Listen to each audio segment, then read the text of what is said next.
Hello, Lev. How are you today? I am Natalia, really thank glad you. to see you. Yes, and the topic of our stream today and how we can transform your city. And I think you tell us about your experience and of course start please tell you about yourself and about the living city Earth. Well, it's amazing to be connected with you right now because it's very early morning here in the Pacific Ocean. I just stepped outside and saw many stars at the dark sort of night sky, and there is one constellation which reminded me about Aphrodite, the Greek sort of goddess. And the next constellation next to it was, I think it's called Orion, and it's about sort of male energy, right? So the female energy and the male energy co-creation, how it all sort of happens in our life when we both use our sort of yin and yang, passive and active approach. And we'll talk about it today, of course, when we talk about city transformation, how it starts within us, but then manifests in active activity sort of outside. So just to share a quick background, so I have never thought about cities and city transformation in my entire life until I'm now 50 years old. So until maybe 38, 39 years of age, I always thought that cities, are managed by city administrations and some governments, etc.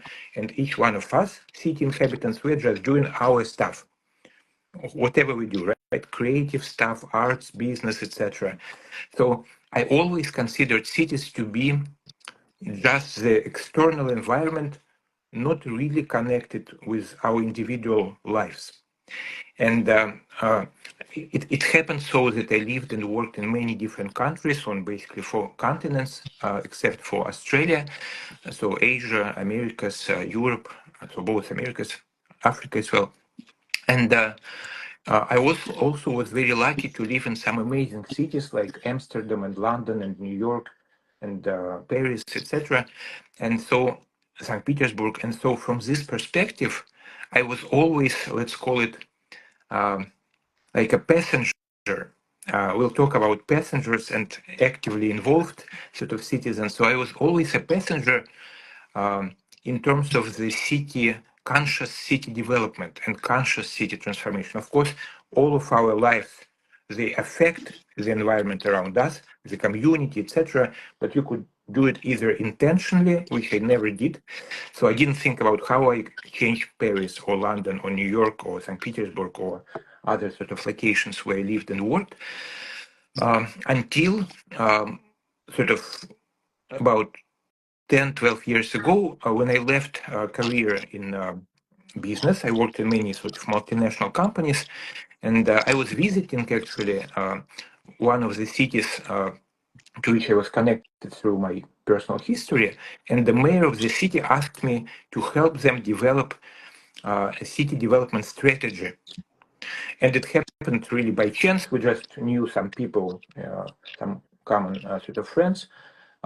And this request came because I was also working as the director of strategy for large companies in the United States right before that. And so the city administration, they were the relatively young guys, and they noticed that whatever they do, there are people who criticize them. So they create for example, new electric buses. Some people say this is not an efficient way, to spend a city budget. Or they start creating the infrastructure for biking in the city. Again, there are other people who criticize them. So this gentleman came to me and asked, "Could you help us develop the scientific strategy so we could show this is how it should be done?" To whoever starts criticizing our activity, and we know what to do to make the city life more, thriving and effective, etc. And as I mentioned, I never thought about cities before, although I really had very good connection, amazing experiences in some both large but also smaller cities. For example, I lived in a French province called Bretagne in French, in a capital city called Rennes. It's about 250,000 people, so relatively small, but it was one of the most sort of alive cities I ever saw in my life, also because 25% of city population are students. They have several large universities. I both worked and studied there, and it creates a very special vibe of people, connected to each other, really living their sort of inner potential in many different ways. And so this was one of the, it was also very well run for a variety of reasons.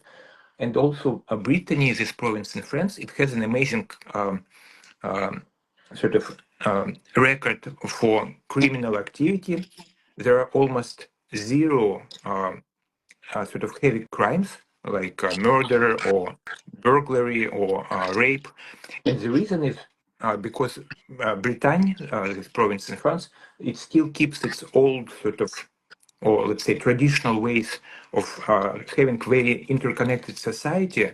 So, for example, just an interesting example, and we'll move, of course, to more sort of modern examples as well. They have a very old traditional festival called Fest Noz, the Festival of Night in Breton. And when you get there, all of the people from this particular village or city, they come together, like hundreds or thousands of people. They come into those circles, and you see people who are 5 years of age, 25 years of age, 75, and they dance all together, and it feels like one big family. So you would agree that in most cities it doesn't happen this way. And so they have been able to preserve this community culture, which creates, let's call it a healthy psyche, in both on a personal level and collective level, and it leads to this very low level of criminal activity. There are small crimes, of course, like people steal in the in the stores, etc. But heavy crimes almost non-existent. So observing all of the best practices in the cities around the world, I said yes to this gentleman, and we explored what are the best practices to developing city strategies. And the surprising element was that we discovered very quickly that yes, you can invite very wise sort of experts and specialists in different areas of city infrastructure, smart cities, transportation, business, etc., culture. But if there are no community within the city, I would call it community of city leaders, then the strategy, however thick or thin, it will be put on a shelf and never implemented. And this was our first real discovery that it's not about knowing what to do, it's about having the agency, collective agency, right? Collective sort of mind and also collective action organized in the city by city leaders from different areas, from business, from government, from society, from citizens, from non-profit organizations, from academia. So all of those, we call them leaders of positive change, when they create a collective body, right? Interconnected, having one common vision, then you can easily find the technologies for anything, and you can find approaches how to develop culture, how to do this, how to do it on a very little budget, for example, because not every city has a budget of New York or Paris, right? And so we focused after that on building this collective sort of culture.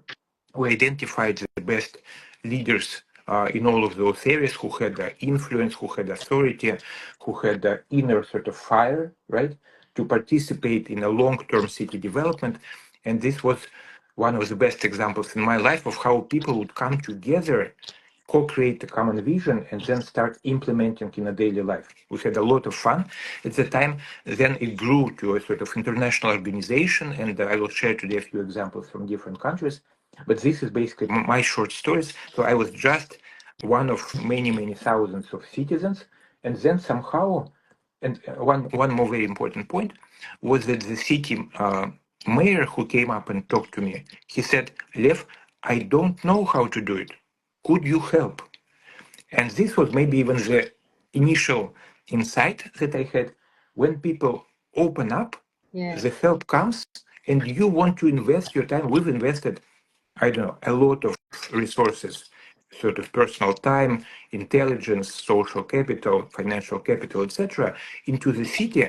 When the city administrators opened up and asked us as citizens to participate. So this co-creation process and participative sort of planning is very, very important when it's done in a real way, right? Not just to please citizens, but to really engage them in co-creative process. So sorry for all of those details. Just wanted to give a brief introduction.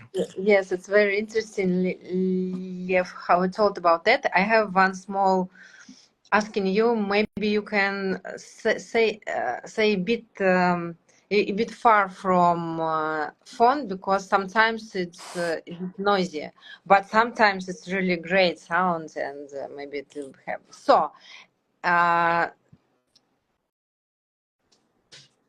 if I right understand that you say, the big problem that people in the city didn't speak with each other. So government and business and active person, sometimes they complain for something, sometimes they think that it could be another way, but if they start to talk with each other in the special sections, the magic that is happens, and people can understand what they want to do and how they can do it all together, and they find a really great opportunity and resources and solutions. Let me focus on one word you have mentioned, magic. So Magic. I'll talk about how magic is created when we start collaborating and co-creating our future Yeah. together. And Yes. it's exactly what you have shared, that when people get engaged in an authentic way, right, not superficially, because Yes. sometimes there is superficial, let's call it, communication between different groups of people. But when we come in an authentic way, magic happens. And let me quickly share with you a few examples from different sort of perspectives. Um, and I'll try to constantly bring us to our main topic: how to transform a city. So I have shared with you before our sort of meeting today that well, it's about 6 o'clock in the morning where I am on the Pacific Ocean, but my whole night I was half sleeping and half thinking about what we'll talk about, and I think it's a very good sign, because normally when it happens, it means that there is a flow of energy, of knowledge and sort of Going for you. creative energy, which Yes. and, Yes. and I'm just, I'm really, in a way, channeling this energy. It's not that it's my individual knowledge, but Yes. it's sort of in our noosphere, right? In the Yes. Yes. Thank you, space Lev. around us. Thank you, Lev. I would like to say that today we are told about our project and Aphrodite's Garden, and we work with Living City Earth, and Lev Gordon is the leader of Living City Earth, and we talk together. And I really appreciate and very thankful for my friends and colleague. At most, it's Svetlana Samsonova, and she is a leader also in the Living City Earth, and she help us to meet each other, and Natalie Roslova, and all big our teams and new teams who helps and work on this stream together. And it's very important, because it's the first stream for the serial meeting, and we will try to explain our ideas, and next meeting will be this Marilyn Hamilton, and she's the author of a great book, the Integral City, and Living City Earth work on this conception. Exactly. Exactly. So you mentioned that Lev is a leader. We actually have more than 100 leaders, the Yeah. co-founders. We all come from 30 different countries, and this group is growing. We sort of bring inside the world-class leaders in different areas of knowledge, about knowledge and practice, of course, right? About human development, social development, ecosystemic development, infrastructure development, all of those things. And Marilyn was, I would say, a person who brought me into the city topic even before this mayor, because um, when I read her book, you mentioned it, it's called Integral City. It's also about magic, right? How cities are not just a collection of houses and roads, etc., but how it's a living organism. And when you start thinking about your city as a very complex living ecosystem or living organism, you sort of could visualize individual people as cells in a body, right? And sort of larger communities like business community and city managers and non-profit organizations, etc., as different organs, right, or systems in the body. So you could think about your own body if everything is interconnected and works in harmony, or as Alexander Laszlo says, in symphony, right, in dynamic harmony. then our body is both healthy and fully alive. But when people are not talking to each other, or different groups are not connected and serving the common purpose, then our body becomes sick, and we lose our sort of energy, and eventually we sort of deteriorate and disintegrate. So the same happens with the cities. And Marilyn's book talks about 12 different aspects or 12 intelligences of a city, like connecting intelligence and future intelligence, etc. But Great. back to the Mhm. Lev, and could you please tell us how many cities already work this Living City Earth and you have experienced this transform them? Okay, How so many cities? the co-founders of Living City Source have worked with dozens of cities worldwide, uh, in a sort of very deep sense, right? When you come into the city and you support the city transformation for sometimes years, um, and we use what's called the T model. So we work with many cities in a light fashion, like educating people, uh, supporting them with some information, tools, etc. And we work with fewer cities in a much deeper sense, right? Supporting in-depth transformation. But today I would like to talk not as an expert, quote unquote, but as a citizen, to share with you the perspective which I have observed as a regular citizen who became one of the people who are fully engaged in city transformation. So when I talk to you, I'm not offering you my services or anything like this, but I'm sharing my personal experience and invite you, everybody who is watching us today or will be watching the recording, to consider how you can become a leader of city transformation in your city wherever you live in the world. Yes. Let me come back to the word magic. So uh, most people, when we think about cities, right, we have a picture of something very, usual stuff: roads, transportation, maybe waste management. Sometimes things are not working very well, right? Very often cities don't have enough resources to do what they would like to do. And people think, well, if we don't have enough finances, if we are not Dubai with sort of oil production, or New York with its financial industry, etc., or San Francisco with its IT industries, we don't have resources to move ahead. But this is totally wrong. Yes, maybe you cannot build the high rises like in Dubai or in New York, but the most important resource, that was our discovery, to create city which offers environment for a happy, healthy life in harmony with ourselves, each other, and nature, is really the people of the city. But how does it work? It's not the people who are sleeping and who are sort of isolated in their individual life trajectories. It's when people, number one, um, realize that they are the creators not only of their city, but of their life, first of all. So before we can transform our city, we need to think about how can we transform our individual life, and who are we. We now have a very interesting program called Future Leaders for teens throughout the planet in all countries of the world. And the Future Leaders program has two aspects. Number one is how to become a leader of your inner life. Because when you Yes. build this foundation, when you build your confidence, when you build your worldview, your knowledge, skills, etc., then you are capable of changing to the better life outside, and you can become a leader of the outer change. Mhm. And the same happens with the cities. If we want to make our life better, and most people, of course, they want to make things better at some point, we really need to observe, okay, who am I? Where my creative power comes from?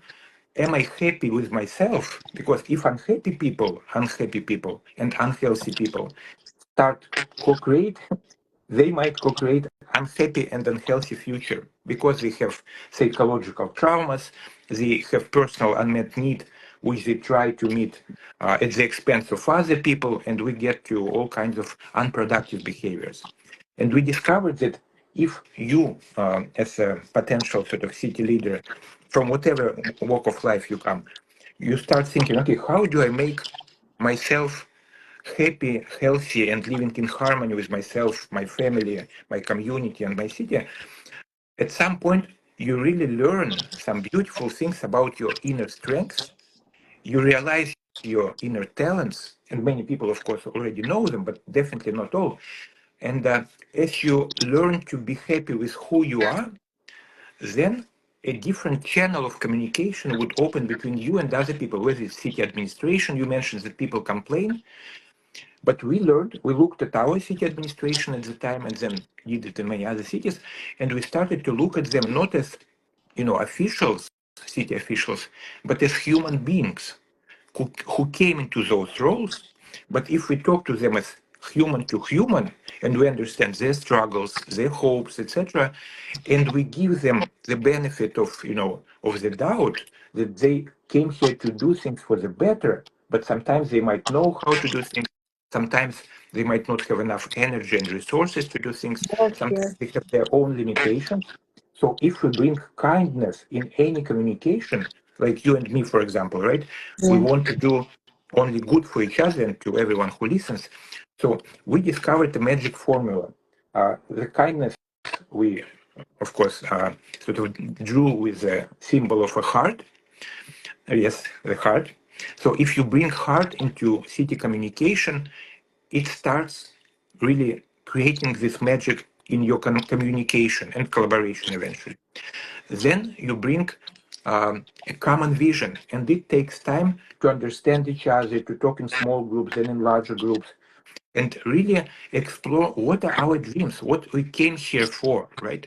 What we would like to see in our community and our city in 1 year, in 5 years, in 25 years. And when you start dreaming together, you go outside of your daily limits and you start building a common vision of the future, and your creative energy starts to flow both individually and collectively. And they know that you guys are doing those beautiful things as you meet, as you have some concerts, some discussions, some project work. So this is a very important point to create human connection, but also dream about the future. And the third element we call business processes because many people came with experience from business world, etc. So we realized that dreaming is very, very important Yeah. and human connection is very important. But then you need to build structures and to need to build sort of organizational processes to really move things forward in a very complex city environment. And so by combining those three elements, the heart, the vision, right, and the let's call it organizational processes, we have seen that you could start creating magic both in terms of the results, and I'll talk about them in a second, but also in how you feel. Because when you engage in transforming the world around yourself, and you understand that you are the creator, right, not the victim of the circumstances, but you are the agent of positive change, something opens up. So even I mentioned that a city might not have financial resources to become, a New York, Dubai, or Paris. But what happens, and it was our experience, when you take ownership of the environment where you live, and you start putting your creative energy individually and collectively into sort of taking care of your city, for example, as Marilyn Hamilton says, you first take care of yourself to be able to take care of other people around you, to build this collective energy, and collectively to be able to take care of the place where you live and, of course, the planet eventually. So when you take ownership about the changes in your city, at some point your vision really changes.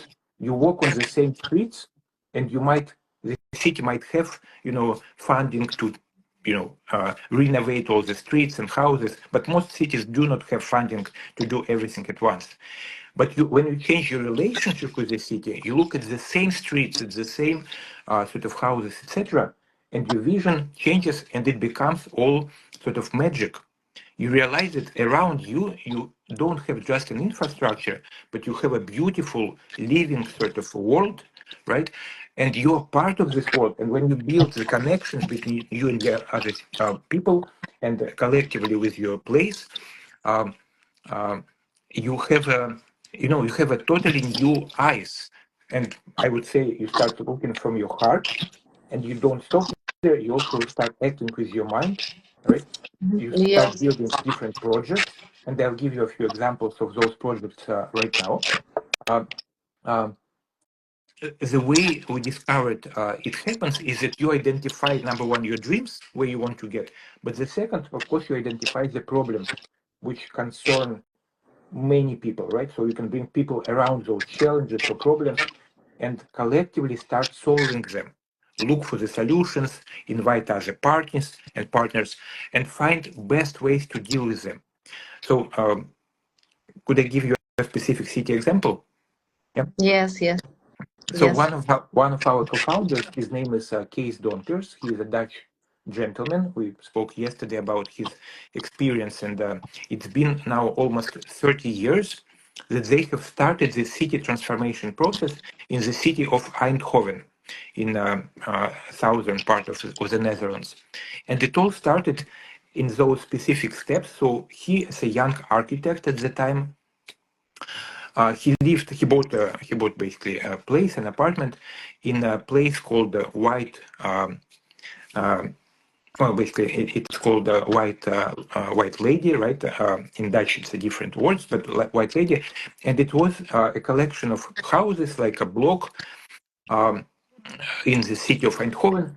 And what was interesting, the houses were built in the same type of architecture, but they were all in slightly different colors, different shades of white, because every owner was painting his part of the house in a specific color. And they discovered that it looks a little bit, let's call it weird, right? Not very harmonious. And so he and a few other people, they started with a very simple idea. Okay, let's try talking to each other and agree on how, when we color our house once every 4 or 5 years, how we paint it in the same shade of white color so it all looks more harmonious, right? So we give, right. And Yes. so from this very simple premise, they started communicating. And I'll share later the formula of 5C. One of them is communicating. And when they started talking to each other, they discovered that they enjoy this process. They all have the same dream of both having the aesthetically beautiful environment, but also increasing the price, right, for their apartments. So next time they agreed on having the same approach, they painted all those houses. There are like 20 houses or 20 apartments in the same shade of white color, and eventually it became very famous that there were people who started to not only communicate but also collaborate, right? They started to do things together at their scale of current thinking. So they didn't transform the city first. They started working on their quarter, right? But when they did it, they started sharing some specific, let's call it cultural, uh, norms. That every Monday, for example, they would come together at the local movie theater, which would give them a free space. They would drink beer, right? They would have their T-shirts on. They would later they started inviting city officials to come and discuss some stuff, etc.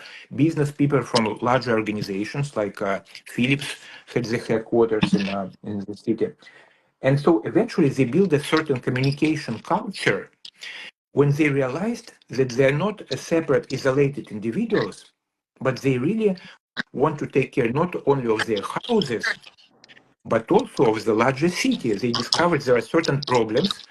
When the Philips left Eindhoven and went with all of their production to Asia, the city economy started to sink.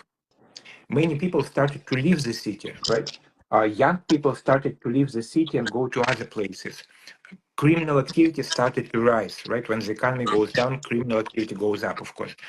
And so those people, they have already created sort of a collective body, right? A collective sort of organization where they were thinking about the future and also acting on their scale. And with this new power, they decided, okay, let's start developing not only our small community, but our whole city. And so they started using the same principles of communicating with different people in an informal environment where our hearts open up and we speak more authentically. And so I'll skip a few steps. And so they created already the collective city transformation project and team, which would include city mayor, vice mayors, local business people, non-profit organizations, and active citizens. So all of those voices of the city, as Marilyn wrote in her book. four main voices: business, administration, local active citizens, and non-profit organizations. But also, of course, there are others. There are tourists. There are, national government, etc. So you create a map. You think whom you need to bring together, and I will skip all the other steps. But eventually, they created this city transformation agency, which over the next few years attracted resources, created new social enterprises within the city, supported young people, and Eindhoven, from what they called at the time an ugly duck of the Netherlands, so the worst city of the Netherlands, it gradually transformed into becoming a capital of economic innovation, cultural, and education processes in the country and even in the macro region, including the Germany, Belgium, etc.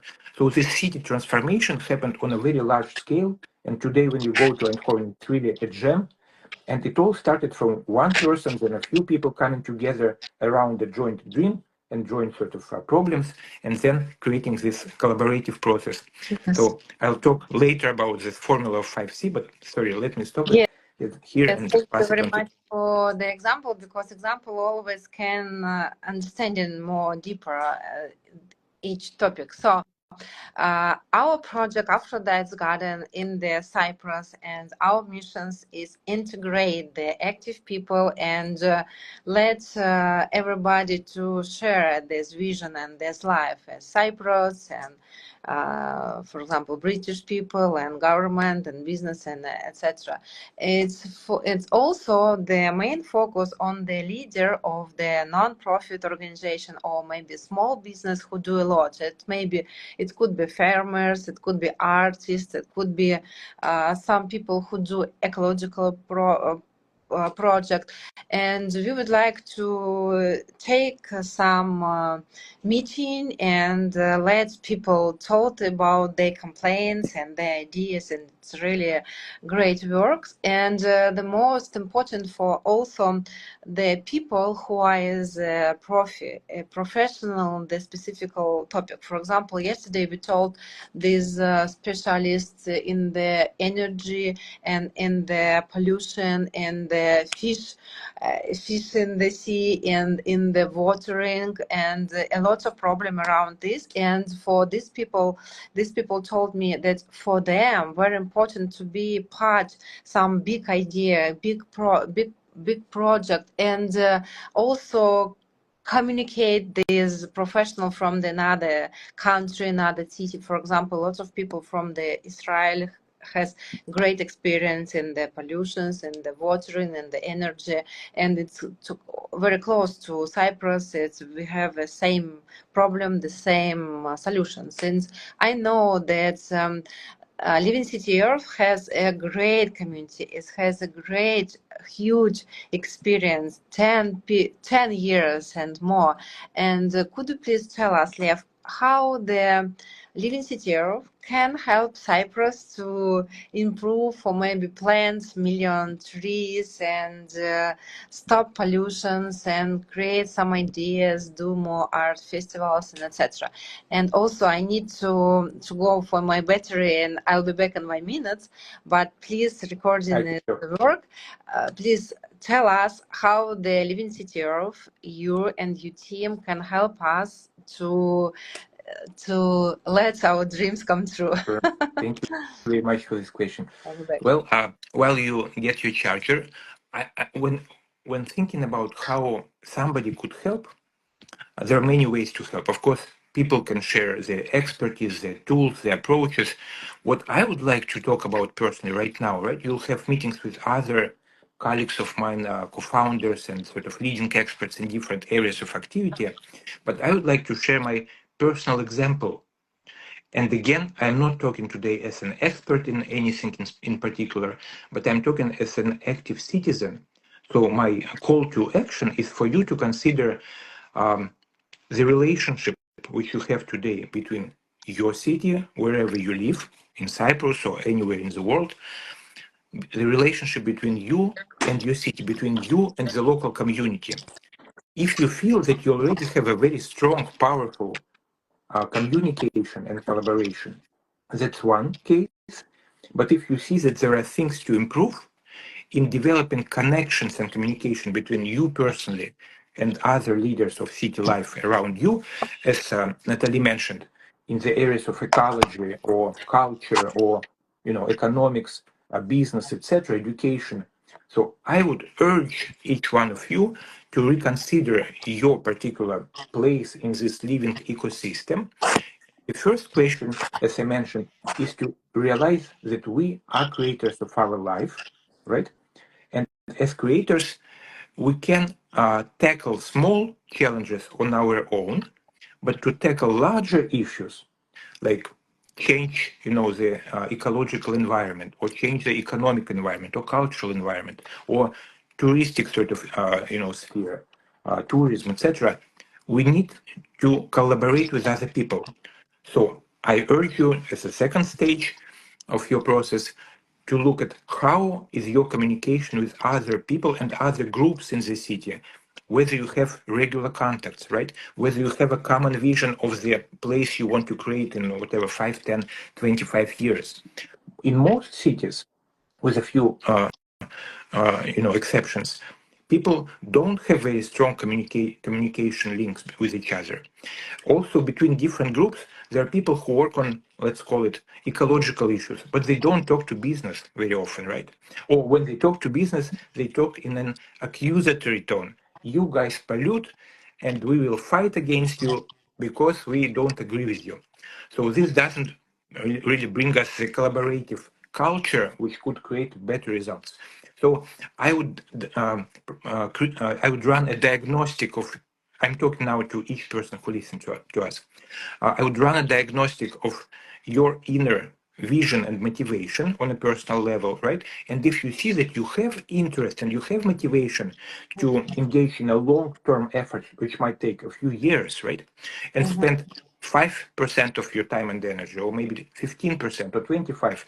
Everybody's situation is different. Some people could fully commit themselves to this positive social change. So start with yourself, then look at the relationships between you and other people, improve those communications through informal communication, sort of more official communication, etc., and then build different ways of collaboration.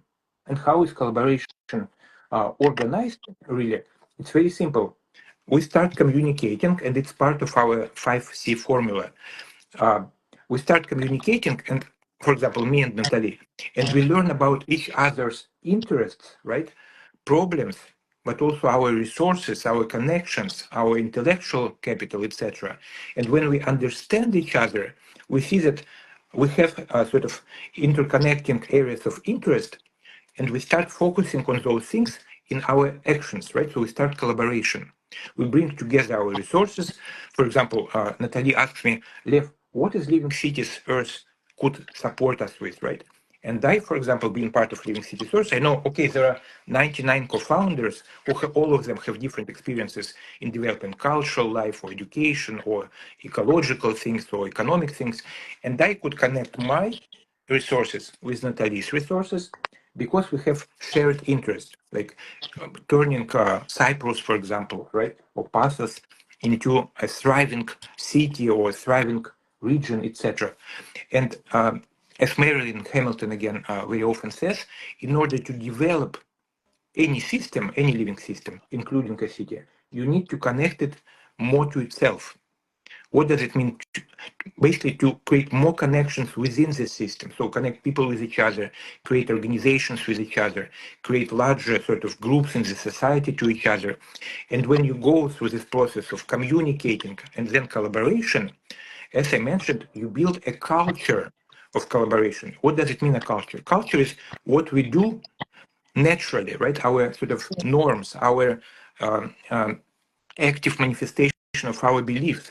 So if we build an interconnected society in the non-profit sphere, but then between non-profits and the business and the government and citizens, we build a more alive, right, more living, more sort of interconnected social network, social fabric, right? And then it naturally starts producing different types of capital. There is an approach called 10 types of capital. So we often think about capital as money, right? The financial capital.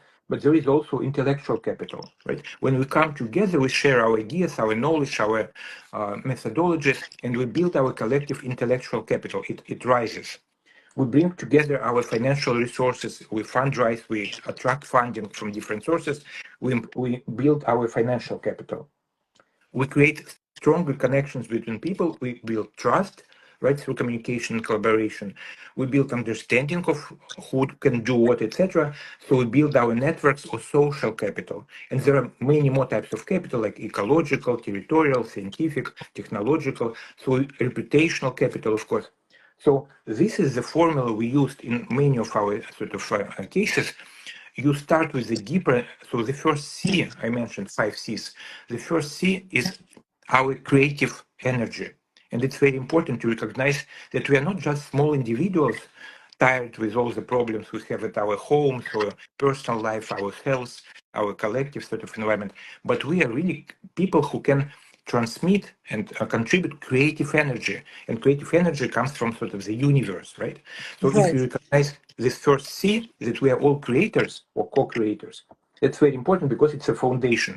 So you don't spend your energy, but you really channel the creative energy, let's call it of life. That's the first C. The second C, you start talking to each other. You start communication. After the second C, communication, you start collaborating because you understand your joint interest, your resources, and you combine them. So from collaboration, you move because you like it. You see that together you can do more than separately. So the fourth C is the culture of cooperation when it becomes a regular norm. When you need to do something, you don't just do it yourself. You go talk to other people. You create a collective sort of vision and then action plan, and then you implement it, and then you give rise or give birth to all forms of capital. So those are the 5 Cs, the 5 steps. So I would say that I personally consider this as the main framework, right? There are many other frameworks and tools and sort of technologies people brought to Living City Source from their practical experiences. But if I were today, for example, a person living in Cyprus, I would start with those 5 Cs, realizing that I'm a creator, we are co-creators, build different types of communication, go into the collaborative sort of spirit and practice, and then create this culture of solving different problems and building the future. First, in small steps, I'll share a couple of examples of city projects we created. For example, we saw in Dartmouth, in Germany, on the street, a place called Academy 55 Plus. So basically, like a learning environment for elder people, right? People in the sort of third part of life. So we brought it back to our city and created a University 55 Plus.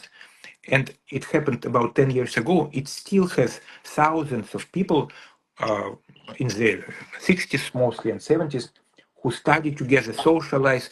So we really changed lives of, now it's tens of thousands of people who do it for free, right? There are volunteers, there are some companies who support Yes. it. And it really affected the quality of life of many people in a specific city.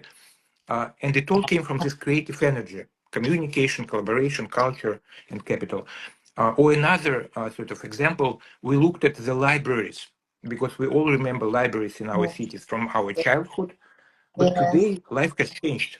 People Yes. use, the internet, etc. So Yes. less people go to libraries. So we decided, okay, let's collectively look at the libraries, and we had about 25 libraries in our city, and let's turn them into the community centers. So we Great. created, Great. we Great. created. Don't stop now. So we created a model, right, of how an old sort of boring library could become a vibrant community center, and we Great. turned those into the new network infrastructure for the city development, and we did it at a very small cost because again many people wanted to collaborate because they started to build trust. They started to see that when we are together we can do better things faster with more fun and joy in the process, and really be the owners of our future. And there are many other examples like collective, as you Great. mentioned, Great. festivals, It's etc. very interesting. I think, Lev, you have told us many times more examples and more questions. I think lots of people have some questions to you. And next session, we will ask you pay questions, and we told more about our project. And please join us, join Aphrodite Garden, and follow us in our social media. Liv, thank you so much for your Thank you. time, for streaming. See you next time. Bye-bye. All the best. Bye. Peace.